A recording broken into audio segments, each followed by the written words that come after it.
വലിയവർക്ക് നീന്തി കുളിക്കാനുള്ള, നീന്തം പഠിക്കാനുള്ള ഒരു വലിയൊരു സ്വിമ്മിംഗ് പൂളും ഇവിടെ.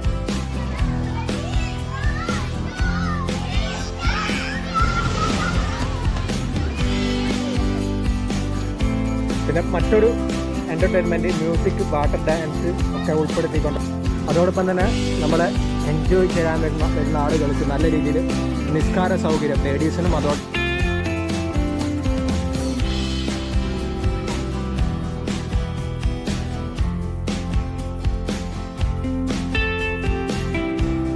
അതേപോലെ നമ്മുടെ കിഡ്സ് പാർക്കുള്ള മറ്റൊരു പ്രദേശം.